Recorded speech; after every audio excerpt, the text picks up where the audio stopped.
안녕하세요. 지금 건설사들이 대출받아서 아파트만 짓다가 지금 미분양이 폭발하잖아요. 그래서 이러지도 저러지도 못하고 은행하고 건설사가 이제 같이 무너지게 생기는 그런 상황에 처해 있는데요. 이게 지금 무너져야 되는데 정부에서 어떻게 보면 연명치료를 하고 있습니다. 죽지 않게끔 계속 돈을 갖다 붓고 있는 거죠. 그렇지만 지금 상황은 전혀 좋아지고 있지 않습니다. 계속 미분양이 늘어나고 있잖아요. 그러니까 결국에는 이게 마지막에는 다 무너질 수밖에 없습니다. 그러면 어디가 위험하고 왜 무너질 수밖에 없는지 이거를 알아보도록 하겠습니다. 일단 먼저 어디가 가장 위험하냐? 이 이금융권들, 저축은행이라든지 여신, 캐피털, 카드사 이런 데, 그리고 증권사 이런 데가 조금 위험합니다. 여기가 지금 PF 대출을 많이 해준 것도 있어요. 지금 가장 왼쪽에 있는 그래프를 보시면은 고정 이하 여신 비율입니다. 돈을 빌려주고 받을 수 있을까? 없을까? 뭐 이런 거를 계산을 하거든요. 그래서 좀 받기 어려운 것들, 이런 비율입니다. 이게 2022년 말까지 나타낸 그래프거든요. 작년 말부터 급등하기 시작합니다. 특히 어디? 저축은행입니다. 그래서 지금 저축은행에서 조금 문제가 있다고 얘기가 나오죠. 새마을금고 1200억을 못 받을 수도 있다. 이런 식으로 지금 언론에서 나온 것들은 지금 이 그래프에 반영이 안 됐어요.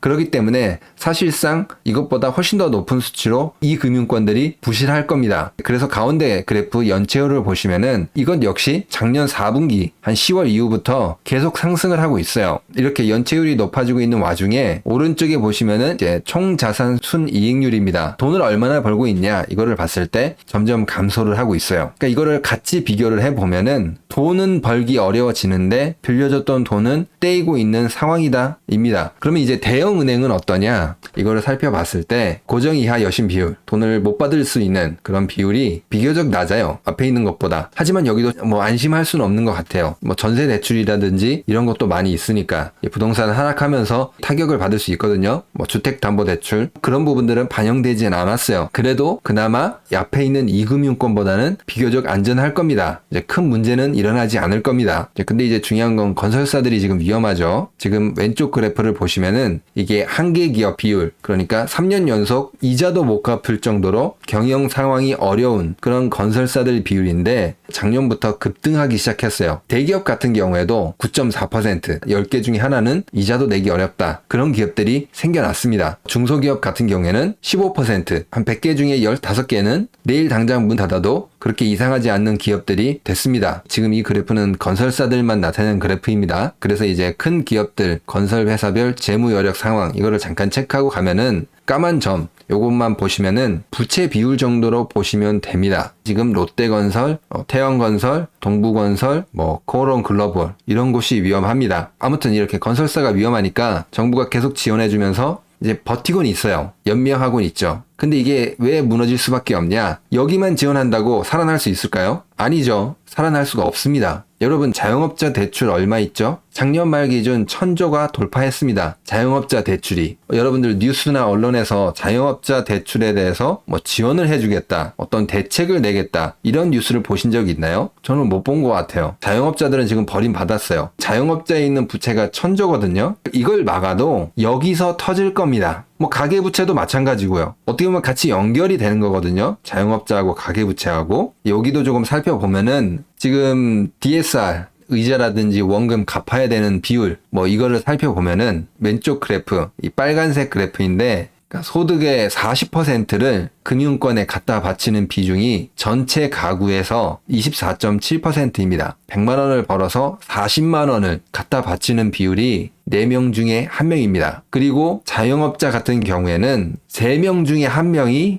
소득의 40%를 갖다 바치고 있어요. 엄청납니다. 뭐 3명 중에 1명, 4명 중에 1명이라는 거는 길 가면은 거의 모든 사람들이 그냥 죽을 맛이라는 거예요. 그리고 이 와중에 소득에서 100% 이상을 금융권에 갖다 바치는 비중이 전체는 7.4%입니다. 그러니까 100명 중에 한 7명은 100만 원 벌어서 100만 원 이상을 다 갖다 바치고 있어요. 그리고 자영업자 같은 경우에는 비율이 더 높아서 9.1%입니다. 조금만 더 하면은 10명 중에 1명이죠. 그러니까 자영업자 같은 경우에는 10명 중에 1명은 돈을 벌어서 그냥 은행한테 다 뭐 갖다 바치고 있는 중이라는 거예요. 엄청나게 위험합니다. 파란색 그래프를 보시면은 부채하고 자산을 비교한 거거든요. 뭐가 더 큰가? 자기가 가진 자산보다 부채를 더 많이 가지고 있는 사람, 이 비율을 보시면은 전체 가구 중에 15.2%가 부채가 더 많습니다. 자영업자 같은 경우에는 한 13.2%가 있어요. 자산보다 부채가 더 많다는 거는 잘못하면은 모든 거를 뺏기고 빈털터리가 될 수 있다. 그런 비중이거든요. 이런 사람들의 비중이 지금 증가하고 있는데 결국에는 이게 또 자영업자한테 피해가 가게 될 겁니다. 또 넓게 보면은 뭐 건설사들도 위험하죠. 돈이 있어야지 가서 집을 사잖아요. 여력이 없다는 겁니다. 결국에는 같이 망하게 될 수밖에 없어요. 지금 건설사만 도와주고 자영업자라든지 개인들은 거의 버려졌거든요. 그렇기 때문에 물론 누가 먼저 망할지 몰라요. 뭐 건설사가 먼저 무너질 수도 있거든요. 근데 확실한 거는 누가 먼저 무너지는지 모르겠지만